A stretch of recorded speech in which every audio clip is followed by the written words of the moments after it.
No one's talking about this.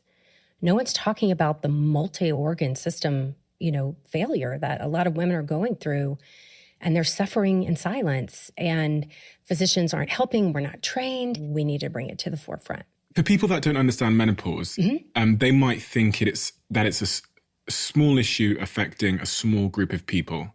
But how many women are affected currently by perimenopause, menopause, and postmenopause? Sure. So right now, about a third of the female population of the world is in or postmenopause. It's not optional. All of us go through it. And because we have such individual expressions of how it affects our bodies, what we know now is that there are estrogen receptors in every organ system of our body. And when those levels start declining, we see a very wide variety of a spectrum of syndrome, where it used to just be thought it was a few hot flashes and some night sweats. Maybe your sleep's disrupted. Your genital urinary system is going to take a hit. Your bones are going to get weaker. But what we know now is how much it's affecting our mental health, our capabilities, our skin, our bones, our kidneys, vertigo, tinnitus, frozen shoulder. Anytime I post about those on social media, the internet explodes. And women by the thousands are like, oh my God, I had no idea. And just the validation piece was so huge for them because they've been dismissed for so long and told it's all in their head. And if we think about from sort of peri to postmenopause, what is that sort of typical, and I know that's a tricky word to use, but what is the sort of average typical age range? And then also, what is the sort of more possible age range? So it could start between this age and this age. So in the US and in most of Europe, the average age of menopause, which means 1 year after your last menstrual period, is 51. Perimenopause, which is when your body recognizes there's some declining estrogen levels and you're beginning to be symptomatic, can start 7 to 10 years before that. So normal menopause is still 45 to 55. And so if you do the math and back that up 7 to 10 years, it is completely reasonable for a 35-year-old woman to begin to experience some of the symptoms of perimenopause. So let's start with, what is it? And I would love you to explain this to me like I'm a 10-year-old. Okay. Because I'm sure there's a lot of people that are, both men and women, that aren't fully. So we're going to talk about gonads, right? What's gonads? Gonads are so in men, it's the testes. Okay. And where you're making your genetic material to, where you're making sperm, right? And in a female, it's going to be ovaries. Her ovaries. So the big differences between male and female and how that process happens is that males make their genetic material fresh constantly the minute they go through puberty until basically they die, unless they have some medical issue. Females, on the other hand, our eggs develop while we're in utero in our mothers. So while we're in the womb, she's 5 months pregnant with us, we have our maximum eggs that we're ever going to have. And those are meant to last us until we go through menopause. And so they lay dormant until we go through puberty, and then they wake up again and we start ovulating. So we have this monthly in a healthy person, cyclical, hormones rise and ebb and flow with our cycles each month. We have a period, you get pregnant, you don't get pregnant, and the whole process starts over again. Well, because we're born with that egg supply, through time, we're decreasing the amount and the quality of those eggs. So when a woman hits the age of 30, she is down to about 10% of the egg supply that she had at birth. And when she's 40, it's down to about 3%. And it gets harder and harder for that ebb and flow of the natural hormones to do its job.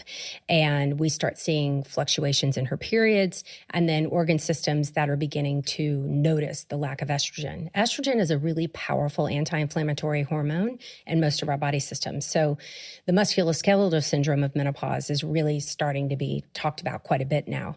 And we're looking at things like frozen shoulder, arthralgias, generalized aches and pains, and most physicians aren't aware of this. Most know about hot flashes and night sweats and sleep disruption, but now that we're really opening the conversation as to how many organ systems are affected, we are seeing people coming out of the woodwork just so happy to know that they're not crazy and they're being validated. And what's happening at these sort of three stages? So we have the perimenopausal stage, which is, from what I've understood there, when estrogen levels start to drop. Right. So we start seeing disruptions in the force. So instead of that nice monthly estrogen surge with ovulation and then the progesterone goes up, we start the elongation sometimes, or they even get closer together. I call it the zone of chaos. What used to be a very reproducible, dependable system starts failing. So some women will have irregular periods, meaning they're spacing out, they're skipping periods. Others will have really heavy periods, like hemorrhagic almost. And again, the way the body reacts to this is very individualized from patient to patient. Doctors love something that follows a list, a checklist, right? We have all of these complicated things we have to learn, and we have these checklists. But menopause, it's like pinning the tail on a moving donkey. And in perimenopause, it's very, very chaotic. Estrogen surges, then it goes away for a while. Like a woman in perimenopause can feel completely fine for a few months. Everything goes haywire. Then she's fine again, and not only is her estrogen declining, her testosterone is declining as well. So we're seeing loss of muscle mass. We're seeing changes in her sexual function. We're seeing decreased strength. There's some really good studies showing how testosterone also affects our mental health and our cognition as well. Why does this happen? From a sort of like an evolutionary or... So the anthropologists have looked at this heavily, and there's only a couple of species in the world that go through menopause. Humans are one.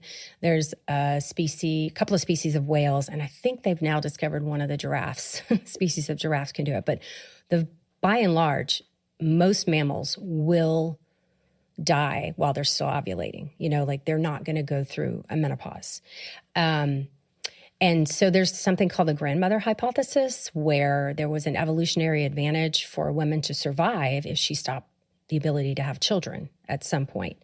Now, again, you have to temper this with humans have prolonged their lifespan and their health span because of modern medicine. So probably when we evolved, we weren't living this long. A woman my age was pretty rare. I'm 55. And so, it's hard to say. I think we have outlived how we were genetically built. And so we're living longer and being forced to deal with the consequences of that. So then the next stage is menopause. Mm-hmm. So menopause itself is really that it's just really one day in your life. It's when you can throw the hammer down and say, I'm never going to ovulate again. I'm done. And so if a woman's over the age of 45 and she hasn't had a period for a year, that's the definition. Okay. Now it gets confusing because what if she's had a hysterectomy or doesn't bleed because of a surgery or an IUD or something? Well, then we can't use her periods to help judge. And that's where we start doing blood work to see, where she is in her menopause journey. And then postmenopause is the rest of your life. The hot flashes might go away. Night sweats might go away. Brain fog might get better. But pretty much everything else is going to continue to progress in a very linear fashion until you die without estrogen replacement.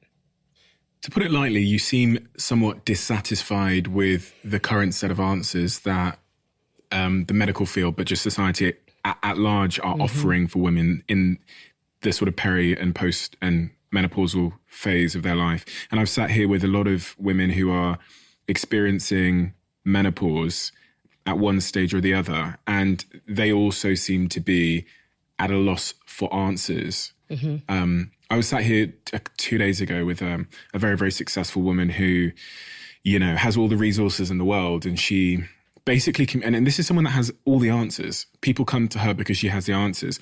And the one thing she doesn't seem to have answers on, in her own words, in her life at the moment, is menopause. She's rummaging around the internet, Googling things, finding contradictory information. And when you sat down, you had that same energy, like you feel like women have been, dare I say, let down by a system. I think the medical system is letting them down. I think society is letting them down. Our value and our worth. In medicine, I came through this wonderful training program. I'm very proud of what I learned. I'm very proud of the care that I gave, except I was a horrible menopause provider for probably 15 years. I knew what I knew. I relied on my training, and I didn't look outside of the traditional confines of training.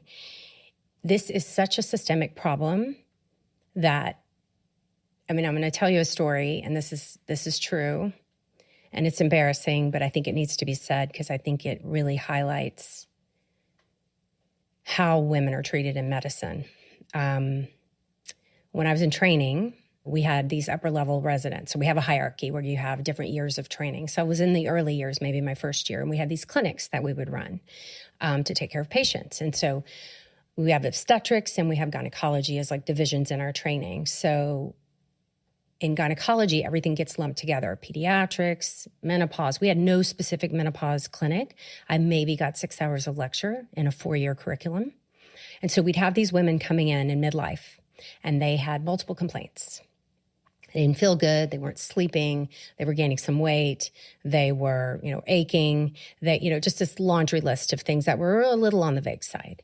And my upper levels would say, oh gosh, good luck with that. You've got a WW on your hands. And that was code. We never wrote that in the chart. This was not taught to me by faculty. This was just kind of a handed down in the lore of training. And a WW was a whiny woman. And that was code. And now I know that she was perimenopausal, suffering from her list of symptoms, of now which we've categorized about 70. And they were frustrated because they didn't think they could help her. Now, remember, the Women's Health Initiative, which was a study that was supposed to do a lot of good for women, it was originally designed, and it was stopped in 2002. That was the end of my training program, was 2002. So I come from one of the last groups of physicians in the U.S. that were ever trained in hormone replacement therapy, and then the rug was pulled out from under us. So the WHI, there were mistakes, there was misinformation in the reporting, and there was misinterpretation of the results. All of that has been walked back, re-looked at. We know that for the vast majority of women, hormone replacement therapy is safe and effective and can give a woman her life back.